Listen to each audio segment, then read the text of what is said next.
오늘은 우리가 이런 말로 한번 좀 시작을 해보면 좋을 것 같아요. 전에도 제가 그런 말씀을 드린 적이 있었는데, 외국의 어느 나라의 속담에, 제가 그때 영국 속담이었던가? 아무튼 전에 외국의 어느 나라 속담인데, 그 속담에 그런 말이 있답니다. 어느 누구나 장롱 속에 해골 하나씩은 감추고 있다. 이런 속담이 있대요. 끔찍하죠? 해골을 장롱 속에 감추고 있대요. 끔찍하죠? 그런데 이게 무슨 뜻이냐면은 남들에게 드러낼 수 없는 은밀한 비밀스러운 사연들을 한두 가지씩 다 가지고 있다. 이런 의미가 된다는 것이죠. 그런데 우리 장인께서 그런 똑같은 말씀을 하시더라고요. 뭐라고 말씀하시냐면은 어느 집이나 그렇게 말 못할 사연들을 다 가지고 있어. 이렇게 말씀을 하시더라고요. 그래가지고 아니 이 어른께서 내 설교한 원고를 벌써 보셨나? 그런 생각을 혼자 한 적이 했는데요. 그렇습니다. 어느 집이나 남들에게 말 못할 사연을 한두 가지씩은 다 가지고 있어요. 그런 것이죠. 그래서 저희 어머니가 젊었을 때 늘 하시는 말씀처럼 천석구는 천 가지 걱정, 만석구는 만 가지 걱정, 이런 것이죠. 그래서 불교에서는 생즉 고다, 살아간다는 것 자체가, 사람이 살아간다는 것 자체가 고행이다, 이렇게 이제 얘기를 하고 있더라라고 하는 것이죠. 그러나 우리들은요, 이 세상을 그렇게 이런저런 감출 수밖에 없는 그런 사연들을 다 한두 가지씩 가지고 살아가는, 그래서 고통의 연속인 그런 인생을 살아가는 우리들이지만은, 그럼에도 불구하고 예수 믿는 우리들에게는 뭐가 있습니까? 하나님 나라에 대한 소망이 있다는 거예요. 그리고 하나님께서 나와 함께 하신다는 것에 대한 소망이 있다는 것이죠. 그래서 오늘 나의 삶을 캐세라세라, 될 대로 되라, 이렇게 살아가는 인생이 아니라 어찌하든지 간에 하나님께서 기뻐하시고 어찌하든지 간에 하나님께서 원하시는 이러한 삶을 살기 위해서 힘쓰고 애쓰고 노력하는 그 인생, 이것이 안 믿는 사람과 믿는 사람의 큰 차이점이다라고 하는 거예요. 그래서 어저께인가 그저께인가도 우리 교회 교인은 아닌데 아무튼 저는 어느 권사님하고 전화 통화를 하면서 그 권사님이 아이가 내가 이렇게 신앙생활을 해가지고 구원이나 받을란가 모르겠네, 이렇게 얘기를 하는 거예요. 그래서 아이고 참말로 우리 구원받는 게 시험 봐가지고 합격해가지고 구원받는 겁니까? 점수 잘 받아서 구원받는 겁니까? 어디 십자가 은혜로 구원받는 거지. 그랬더니 할렐루야 또 이러더라고요. 맞습니다. 우리들은 그들이나 우리나 생각해보면 똑같아요. 그들도 하루 세끼 밥 먹고 우리도 하루 세끼 밥 먹고요. 그들도 아침마다 화장실 가고 우리도 아침마다 화장실 가는 거예요. 그들도 승질 나면 바라락 하는 거고 우리도 화가 나면 바라락 해요. 그들이나 우리나 다를 바 없어요. 그들의 장롱에도 해골이 하나씩 숨겨져 있고요. 우리 집 장롱에도 해골이 하나씩 숨겨져 있어요. 그러나 그들과 우리들의 큰 차이점이 있다고 한다면 그게 뭡니까? 그들은 하나님을 모르고 우리는 하나님을 알고, 이 차이점인 것이죠. 오늘 이제 결론 삼아서도 말씀드리겠습니다만은 압살롬에게는 모든 것들을 갖추고 있는 것처럼 보이지만 압살롬에게는 하나님이 없었어요. 그러나 모든 것들을 잃어버린 것처럼 보이지만 다윗에게는 하나님이 있었다는 사실이에요. 이게 큰 차이점인 것이죠. 해서 우리들은 늘 그렇게 하나님을 의지하여 살아갈 수 있다는 것 자체, 하나님의 말씀을 우리들의 삶의 기준으로 삼고 살아갈 수 있다는 것 자체, 이것이 우리들에게는 너무나도 큰 은혜가 된다. 그런 의미에서 더욱더 하나님을 믿는 믿음 안에 살아가기로 힘쓰고 애쓰는 우리 모두가 되어질 수 있기를 주님의 이름으로 축원합니다. 그런데 제가 왜 어느 집이나 장롱 속에 해골 하나씩은 이 얘기를 왜 꺼내느냐 하면은 다윗 집안도 그렇거든요. 제가 한 달쯤 전에도 그런 말씀 드렸습니다만은 제가 다윗 집안을 연구한 사람 중에 한 사람으로서 다윗에 대한 이야기만 나오면은 전 할 말이 많아져요. 그래서 오늘 다윗 집안도 그렇게 남들에게 드러낼 수 없는, 자랑하기 어려운 그러한 이런 아픈 사연이 있다는 것이 있죠. 그 아픈 사연이 뭐냐 하면은 압살롬이라고 하는 잠깐 그 화면에 그거 좀 비춰줘요. 다윗 가족들 얘기 좀 화면에 좀 비춰줘요. 유튜브 화면으로 나갈 수 있도록. 이 그림을 보게 되면 다윗은 지금 공식적으로 그 성경에 기록되어 있는 여인들만 하더라도 8명의 아내가 있습니다. 8명의 아내가 있고요. 그 다음에 이제 그 외 여러 아내들이 있고, 마지막에는 아비삭까지 이제 있는 것이죠. 이제 아비삭을 통해서는 이제 자녀를 생산하지 않았고, 워낙에 이제 나이 많아 늙은 상태에서 몸이 차가워서 얻은 아내가 아비삭이기 때문에 같이 이제 부부관계를 하지는 않은 것으로 성경에 이렇게 나와 있고요. 그 다음에 첫 번째 아내인 미갈, 사울의 딸이었던 미갈. 어떻게 보면은 다윗의 첫사랑이죠. 다윗이 정말로 사랑했던 여인이 미갈이었던 것이죠. 그런데도 불구하고 이 미갈을 통해서도 자녀를 생산하지 못했어요. 왜냐하면 그것은 이제 나중에 또 이제 그 부분을 함께 나눌 때가 있겠습니다만은 시간이 너무 길어지니까 그 내용은 오후 예배 시간에 잠깐 소개하는 것으로 그렇게 하죠. 어쨌든 해서 두 번째 아내부터 해가지고 자녀들을 생산하게 되는 거예요. 그런데 그때가 다윗의 나이 30살 때부터 자녀를 생산을 하기 시작을 해요. 그렇게 해서 30살 때 낳았던 아들 첫 번째가 총 19명의 자녀가 있어요. 그런데 성경의 기록상으로는 딸은 1명이에요. 다말이라고 하는 1명만 딸이고 나머지는 다 아들인 것으로 그렇게 기록이 되어져 있어요. 그런데 아마 정확한 기록이 아니라서 이제 여기에선 지금 10명까지만 다말 포함해서 11명까지만 이름을 정확하게 명기를 해놓고 그 뒤에 있는 이름들은 이제 19명의 이제 자녀들이 있는 것으로 이렇게 성경에는 기록이 되어져 있어서 아무래도 딸은 다말 1명밖에 없고 나머지 다 아들이었을 것 같아요. 짐작해 보는 거예요. 자, 어쨌든 이렇게 해서 암논을 이제 30살에 암논을 낳아요. 그리고 31살에 다말을 낳게 되고요. 그리고 32살에 압살롬을 낳게 돼요. 그런데 암논과 딸 다말을 빼고 아들 압살롬 사이에 어떤 성경에서는 길르압이라고도 이야기를 하고 어떤 성경에서는 다니엘이라고도 이야기를 하는 아들이 1명이 더 있게 돼요. 그래서 저는 처음에는 길르압 따로 다니엘 따로 있는 줄로 알았어요. 그래서 압살롬을 다윗의 4번째 아들로 생각을 했었어요. 그랬는데 이래저래 더욱더 성경을 이제 찾아보고 이렇게 자료를 찾다 보니 길르압하고 다니엘이 동명이인으로 아무래도 생각이 되어져요. 그렇게 하고 그 다음에 이제 태어나는 아들들이 이제 4번째 아들이 아도니아까지는 우리가 중요한 그 성경에서 중요한 그 에피소드를 가지고 있는 사람들이에요. 이렇게 되어 있는데 문제는 뭐냐 하면 다윗이 30살 때 암논을 낳았다고 했잖아요. 그러면은 다윗이 30살 때 암논을 낳고 그 다음에 우리가 알고 있는 솔로몬, 그렇죠? 솔로몬은 다윗의 8번째 아내 바세바를 통해서 나오는데요. 그 중에서도 4번째가 솔로몬이었었어요. 그러니까 바세바가 아직 우리아의 아내였을 당시에 임신했던 그 아이는 태어난 지 8일 만에 죽죠. 죽고 그 다음에 태어나는 아이들이 삼무와 소밥, 나단, 솔로몬으로 이렇게 태어나게 되는 거예요. 그래서 솔로몬은 바세바와 다윗 사이에 실질적으로는 5번째 아들이고요. 정식으로 부부의 관계를 통해서 태어나기로는 4번째 아들이 되는 것이 솔로몬이에요. 그래서 솔로몬이 자기 아들 이스보셋에게 하는 말이 나도 내 어미의 유약한 아들이었노라 라고 말을 할 때 그 유약한 아들이라고 하는 말의 의미가 막내 아들이다 라고 하는 의미도 있는 거예요.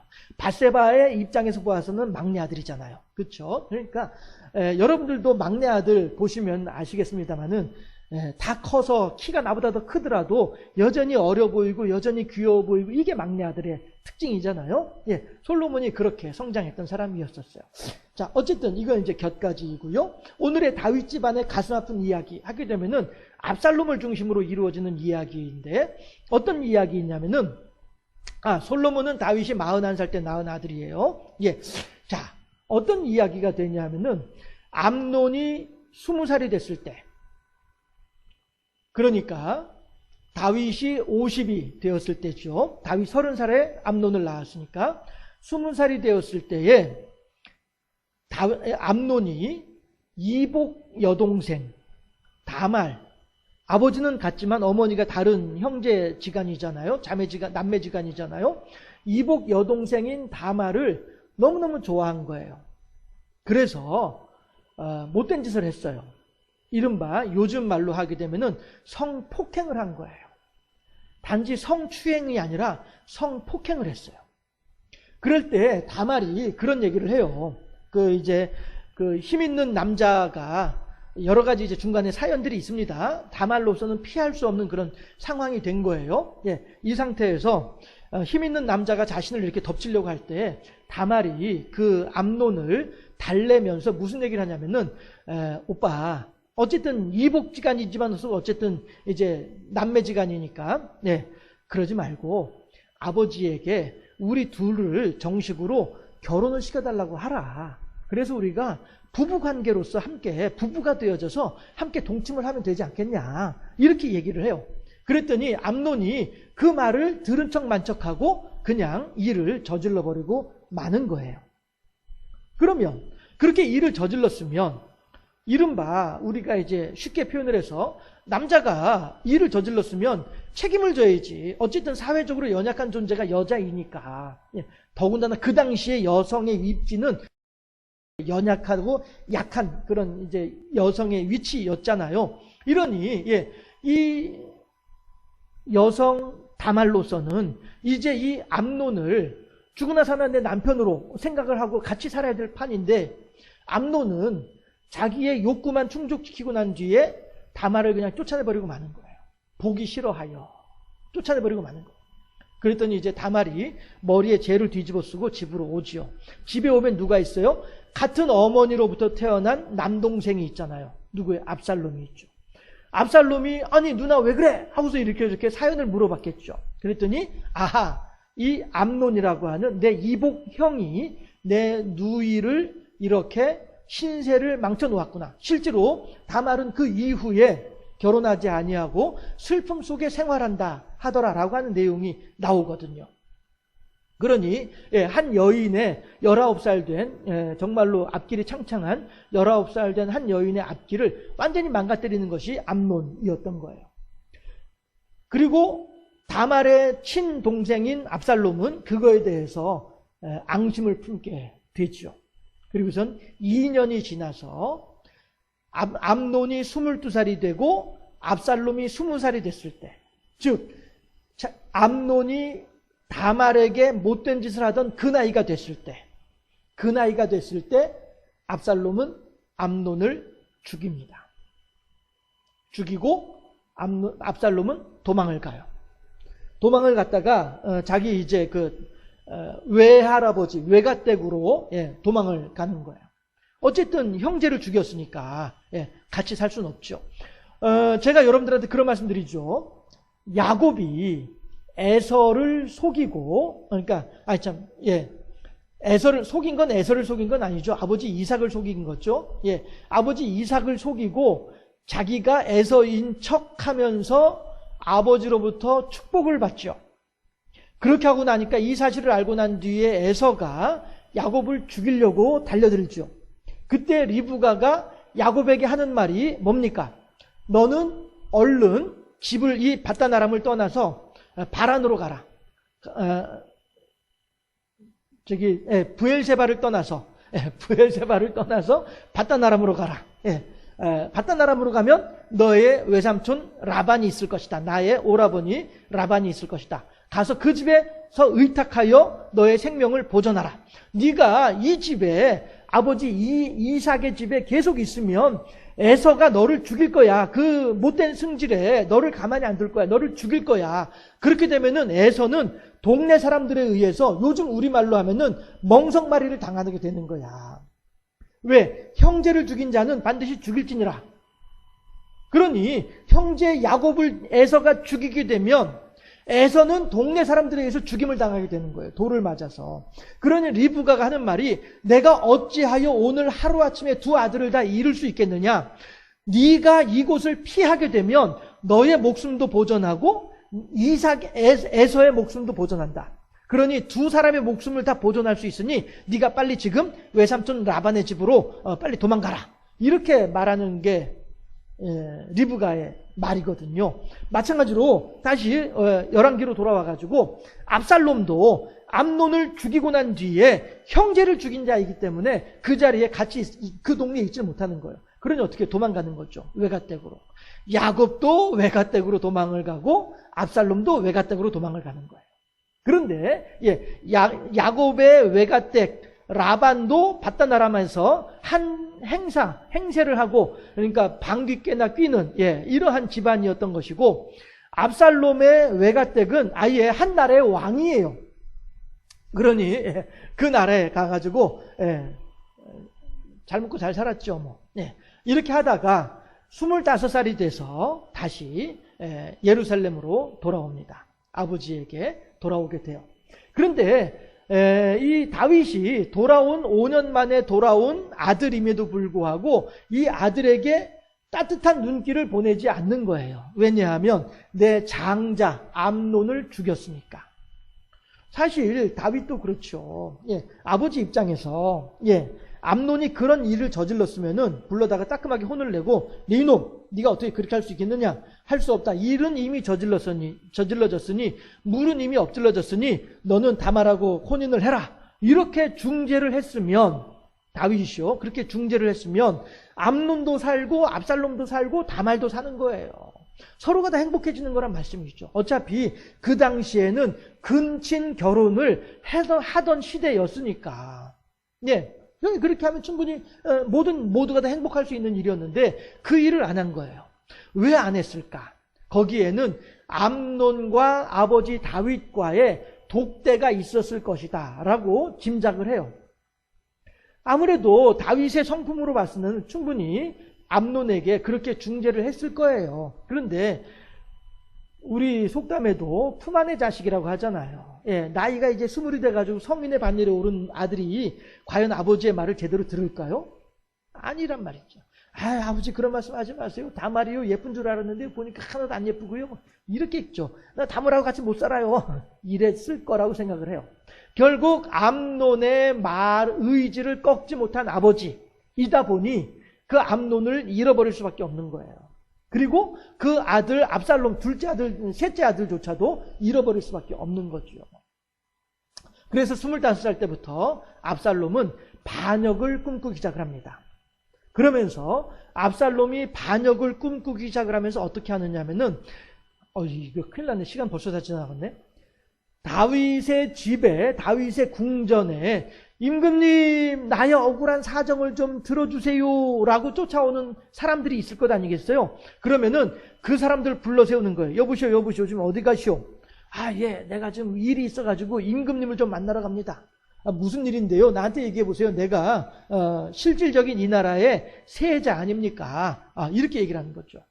왜냐하면 첫째 아들은 자기가 죽였죠. 그 다음에 둘째 아들 길르압이라고도 하고 다니엘이라고도 하는 이 사람은 이름만 있을 뿐이지 행적이 하나도 없어요. 아마도 태어나자마자 일찍 죽었거나 아니면은 심한 장애를 입어서 도저히 어떤 외부 활동을 전혀 못하는 누워만 있는 사람이었거나 이렇게 짐작이 되는 것이죠. 그러니까 일찍 죽었거나 있어도 없는 것과 마찬가지이거나 둘 중에 하나일 거란 말씀이에요. 이러니 압살롬의 입장에서는 이제 내가 실질적으로 다윗의 뒤를 이어서 이 나라의 세자야 이런 이제 말을 사람들한테 하면서 그러니 아버지한테 할 말 있으면 나한테 하세요. 내가 아버지한테 청해가지고 당신이 원하는 거 내가 들어드릴게. 이런 식으로 이제 백성들과 상대를 하다 보니 사람들이 압살롬 최고 이렇게 되는 거죠. 압살롬 왕자님 최고 막 이렇게 되는 거예요. 백성들로부터 인기를 막 얻게 되는 거예요. 더군다나 압살롬은 얼굴이 잘생겼대요. 저보다 잘생겼는지 모르겠습니다만 아무튼 시간에 얼굴이 잘생겼대요. 얼굴이 잘생기고 그 잘생긴 얼굴을 더욱더 완성시켜주는 것이 있었는데 뭐냐면은 풍성한 머리카락이라고 해요. 그래서 성경에는 해마다 압살롬이 머리카락을 잘라내는데 뭐 6달란트를 달라냈다고 했던가? 아무튼 전에 제가 그 무게는 얼른 기억이 안 납니다만은 그게 그렇게 특별하게 성경에 기록해 놓을 정도로 보게 되면 무척 풍성한 머리카락이었던 것이죠. 머리숱이 많고 그 다음에 그 머리가 영양가가 좋고 또 잘 자라고 이렇게 해서 사람들로 하여금 압살롬의 아름다운 얼굴, 외모를 더욱더 돋보이게 만들어주는 것이 압살롬의 풍성한 머리카락이었더라. 이렇게 성경에서는 기록하고 있는 거예요. 그래서 압살롬이 25살부터 반역을 계획을 하면서 4년을 걸쳐서 반역을 준비를 해요. 그래서 29살이 됐을 때, 여러분 아까 암논이 다말에게 못된 짓을 하던 나이가 20살이었고요. 압살롬이 암논을 향하여 다말에 복수를 하던 때가 20살이었습니다. 예. 그런데 이번에는 또다시 29이라고 한 나이가 등장을 하는 거예요. 압살롬이 29살이 됐을 때에, 압살롬이 29살이 되었을 때에 다윗을 향하여서 모든 준비는 끝났다 하고서는 사람들을 불러 모아가지고 반역을 일으키는 거예요. 그러면서 자, 다윗의 목을 쳐라. 아들인데 그냥 가만히 있으면 자기는 이 왕위를 물려받을 수 있는 가능성이 가장 높은 왕위 계승 서열 1위가 압살롬이었음에도 불구하고 이 압살롬은 다윗을 향하여서 반역을 일으키는 거예요.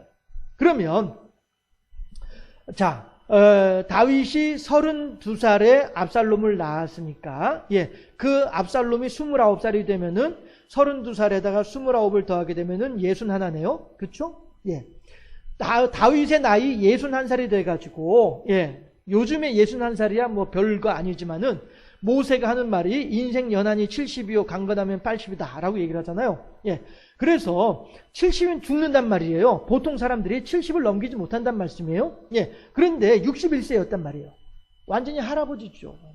늙은, 그러니까 연세 높으신 분들한테는 죄송하지만 쉽게 하는 표현으로 상늙은이란 말이에요. 다윗은 그 나이로서는. 이러니 다윗은 이 압살롬의 기습 작전에 어쩔 수 없이 피해서 도망을 가죠. 성경에 보게 되면은 신발도 제대로 신지 못하고 도망가는 만큼의 그런 궁핍한 상황이 되는 거예요. 그런데 압살롬은 그렇게 해서 다윗을 예루살렘에서 쫓아낸 다음에 자, 압살롬이 20살 때 암논을 죽인 이유가 뭐 때문이었어요? 내 누이 다말에게 못된 짓을 한 것 때문에 쫓아낸 것이죠. 죽인 것이죠. 그런데 이 압살롬이 29살이 돼가지고 정작 예루살렘을 함락시키고 난 뒤에 다윗을 쫓아내고 난 뒤에 어떤 일을 저지르느냐면은 다윗의 후궁들 10명과 더불어서 백성들이 보는 앞에서 그 일을 하는 거예요. 자기가 자기 이복형 암논에게 앙심을 품었던 그 일이었는데 자기가 지금 그 일을 하고 있는 거예요. 아버지 다윗의 후궁들을 상대로. 자, 이게 이에요. 그런데 그것이 어느 때라고요? 29살 때였어요.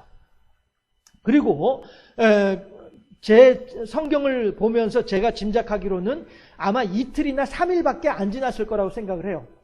압살롬이 예루살렘에서 이스라엘의 왕 노릇을 한 것은 이틀이나 3일 정도밖에 안 될 것 같아요. 성경을 내용을 가만히 이렇게 살펴보면은요, 길어야 5일이라고 넉넉히 잡아도 5일이 안 될 것 같아요.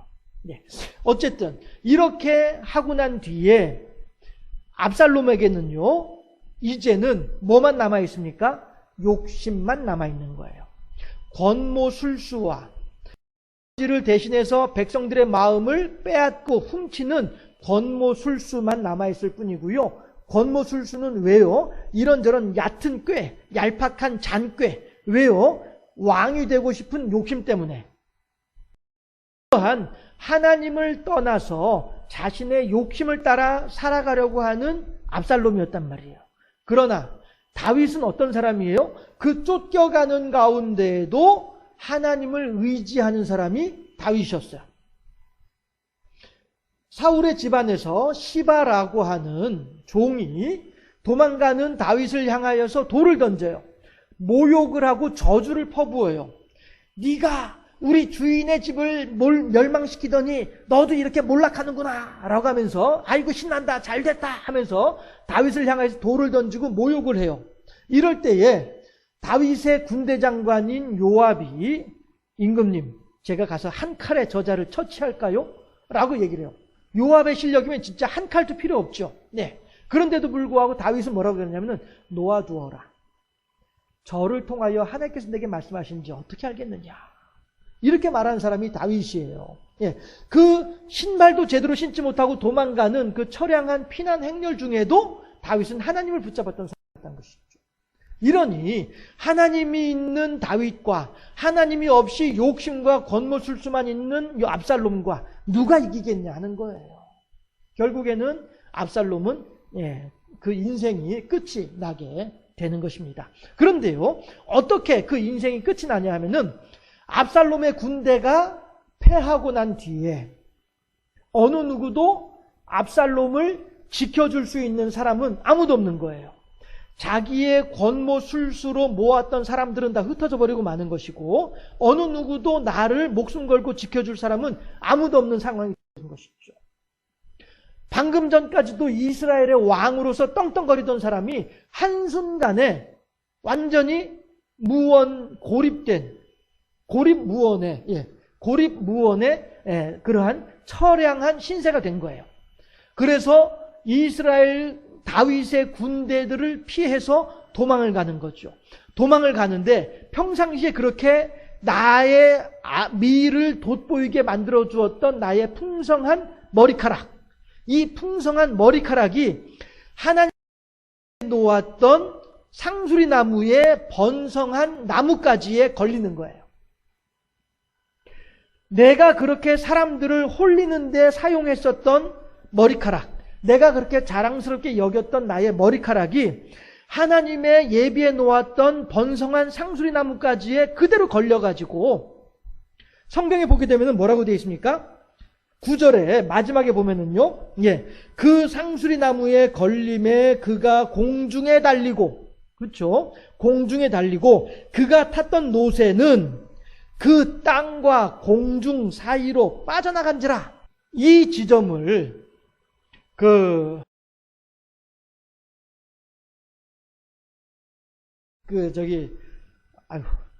제가 지금 얼른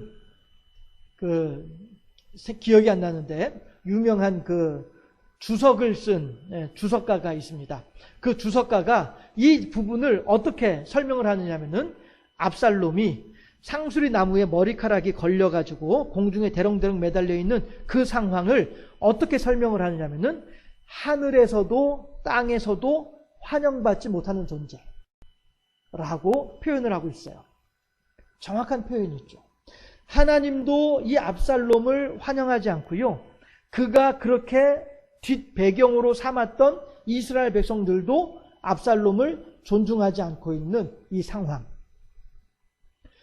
자기의 욕심을 따라서 하나님의 법을 무시하고 하나님의 계명을 무시하며 자기의 욕심을 따라서 왕의 자리를 탐내며 심지어는 내 생명의 근원이 되는 아버지한테조차도 칼을 겨누었던 압살롬. 그러나 그 순간조차도 하나님을 의지하며 하나님의 뜻하심이 어디에 있는지를 찾으며 어떻게 해서든 내가 하나님의 뜻을 거스르지 않으려고 했었던 다윗. 그 두 사람의 관계가 여기에서 결정나는 거예요. 상징적으로 보여지는 장면인 것이죠. 그랬을 때에 오늘 읽었던 5절에서 다윗은 뭐라고 얘기를 합니까? 이제 압살롬의 군대와 최후의 일전을 치르기 위해서 나아가는 군인들을 향하여서 뭐라고 얘기를 하냐면은 내 압살롬은 좀 살려줘. 압살롬은 죽이지 말고 살려줘. 이게 뭐예요? 다윗으로서도 내 아들 압살롬이 지가 얼마나 답답했으면 저런 짓을 저질렀을까. 다윗도 깊이 자신이 잘못했던 것들에 대해서 생각하고 반성하고 있는 거예요. 그래, 내가 이 녀석이 하는 말처럼 내가 암논의 의지를 꺾고 다말하고 암논을 결혼시켰으면은 오늘 이런 불행한 일도 없었을 텐데 압살롬의 입장에서는 얼마나 가슴이 맺혔으면, 그리고 생각해보니 나도 마찬가지로 25살 때 돌아온 아들인데 그 아들을 향하여서 따뜻한 눈길 한번 주지 않고 이렇게 했던 아버지로서의 잘못된 부분들도 생각을 하고, 이렇게 하면서 아들 압살롬을 향하여서 아버지로서의 정이 새록새록 다시 솟아나는 거예요. 비록 나를 죽이겠다고 칼을 들이밀고 나의 후궁들과 더불어서 동침을 하고 이렇게 하면서 나와의 부자지간의 연을 완전히 끊으려고 하는 아들임에도 불구하고, 아들은 아버지와 연을 끊을 수 있을지 몰라도 아버지는 아들과 연을 끊기가 어려운 일이잖아요. 이러니 다윗은 5절에서 군인들을 향하여서, 두 아들을 향하여서 압살롬은 좀 선대해 주어. 5절 말씀을 한번 보실까요? 5절을 보게 되면은 왕이 요압과 아비새와 이때에게 명령하여, 요압과 아비새와 이때는요 다윗의 군대에 있어서 사령관들이에요. 사령관급의 장군들이에요. 네, 명령하여 이르되, 명령하는 거예요. 예, 나를 위하여 젊은 압살롬을 너그러이 대우하라. 죽이지 말라는 거예요. 젊은 압살롬, 아직 어리잖아, 아직 유약하잖아, 연약하잖아, 너희들 죽이지 마, 이건 명령이야, 이렇게 얘기를 한단 말이에요. 여기에는 그만큼 아들을 향한 아버지의 사랑의 마음이 담겨 있는 것이고요. 그 사랑의 마음은 어디서 시작되는 거예요? 나 같은 죄인 살리신 나의 아버지의 하나님이 은혜가 놀랍다라고 하는 신앙 고백에서부터 나오게 되는 거죠. 해서 끝까지 하나님을 붙잡았던 다윗, 그러나 하나님을 외면했던 압살롬, 이 둘 사이에는 이제 결국 이렇게 해서 다윗의 뜻과는 상관없이 압살롬은 29에 죽임을 당하게 됩니다. 그런데요, 41살에 다윗이 솔로몬을 낳았다고 했잖아요. 그렇죠? 다윗이 70에 죽습니다. 나이 70에 죽습니다. 그때 솔로몬의 나이가 몇 살이에요? 29이에요.